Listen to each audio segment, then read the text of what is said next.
Late Show is dedicated to one of the leading lights of the opera world, Jessie Norman. She'll be talking face-to-face with Jeremy Isaacs at 11:30. In our family, we have a tradition. When a property developer is investigated for fraud, he finds his life is in turmoil. This looks to me like blackmail. It looks to me like corruption. You think I'm guilty? Are you? What is your relationship with Stephen Crow? People are shocked not by him, but the sentence. A surge of anger leads to anarchy inside the prison system. Prison is absurd. But they can't believe They can believe anything, they can do anything. They have their own trials, make their own rules. Underbelly, a powerful new drama beginning next Monday at 9:30 on 2.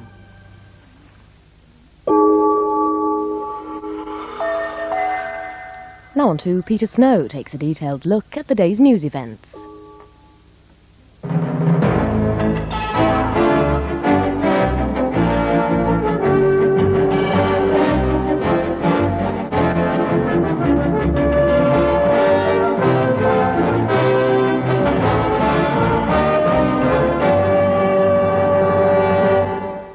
We will potentially replace the Cold War with the trade war. And if we have a trade war, we don't have to go back too far in history to see what that leads to. A lot of uncertainty. Good evening. America's Vice President Dan Quayle warns what will happen if the current world trade talks break down. But he hastens to deny the impression he seemed to have given earlier that failure could lead to America reconsidering its commitment to the defense of Europe. In a wide-ranging interview with Newsnight, he talks tough about Saddam and Gaddafi, but he admits it's an awkward job being vice president. Also tonight, health is back at the centre of the pre-election campaign. We examine the way budget-holding doctors in Hertfordshire are already changing the face of healthcare and creating what is beginning to look to some like a two-tier NHS. The Health Minister, Virginia Bottomley, and her Labour shadow, Harriet Harman, are with me to discuss the effects of the change. And scientists say they're close to unlocking the secret of why we age, wither, and die. Could the countdown to death eventually be slowed down or even stopped? But first, the end game in the world trade negotiations under the GATT, the Geneva Agreement on Tariffs and Trade, is almost as rowdy a business as the pre-election campaign here at home. Already, President Bush has accused Europe of trying to set up an iron curtain of protection, and transatlantic relations are more venomous than they've been for some time. The 5-year-old trade negotiations reach their climax just as America throws itself into the presidential election.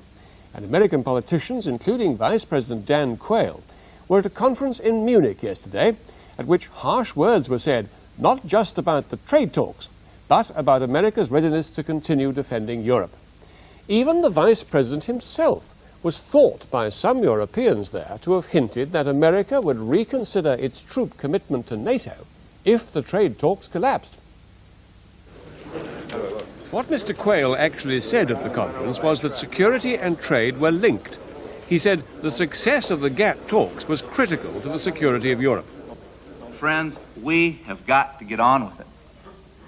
We have to conclude the Uruguay round of this GATT negotiation. Some of his Republican colleagues went further. They questioned whether there was now any need for America to defend Europe at all. What mattered, they said, was trade. It appears that trade may be a far more significant issue than NATO itself.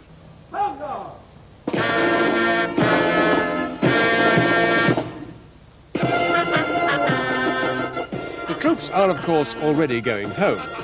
In the last few weeks, America's so-called Spearhead, 3rd Armored Division, has lowered its flag and bowed out. President Bush wants to halve the 300,000 troops who were in Europe little more than a year ago. But some, even in his own party, were telling the weekend conference that they would cut far deeper. There's a lot of talk in Congress about 50 or 60,000 as our level, and we'll probably end up with a forward group of maybe 30 to 50,000 troops in Europe permanently, but the days of big American presence is over. Are you ready for a president who will declare a peace dividend? Some Democrats questioned the commitment altogether.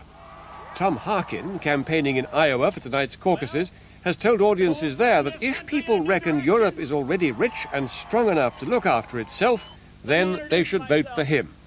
I'm Tom Harkin, and I'm running for president.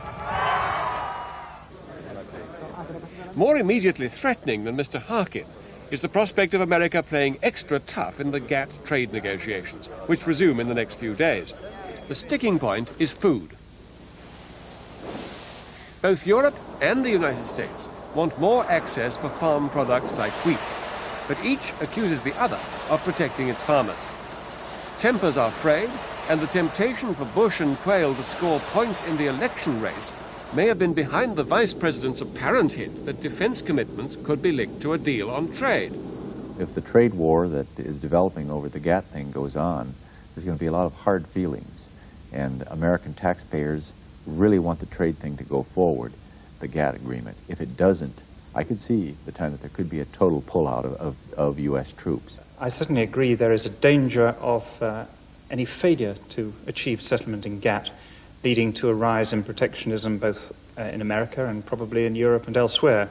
And that's a great danger, and anything that can be done to alert people to that danger and make us aware of the need for an early settlement is important. But I'm not sure that it's particularly helpful to link security and trade matters, especially if it antagonizes the very people in Europe who are least eager for a settlement. Today's send-off for the first American consignment of relief for Russia highlights another bit of North Atlantic friction. Germany has already sent 300 plane loads, and Europeans like the German Foreign Minister Mr. Genscher believe that James Baker's launch in Frankfurt this morning of what he calls Operation Provide Hope is an attempt to reassert American leadership in an area in which Europe is already way out in front. But all this is a long way from the New Hampshire primary campaign, where foreign commitments of any kind don't score many points with the voters. This is a battle on the economy, in which George Bush is fighting off a harsh attack from his own right, which accuses him of breaking promises. It was not some liberal Democrat who declared, "Read my lips, no new taxes," and then broke his word to cut a seedy backroom deal with the big spenders on Capitol Hill. Dan Quayle has done his bit of tub-thumping too, and already people are looking at him in a new light. Not exactly as a political heavyweight, but what weight he has, he's starting to throw around. And America's relations with Europe could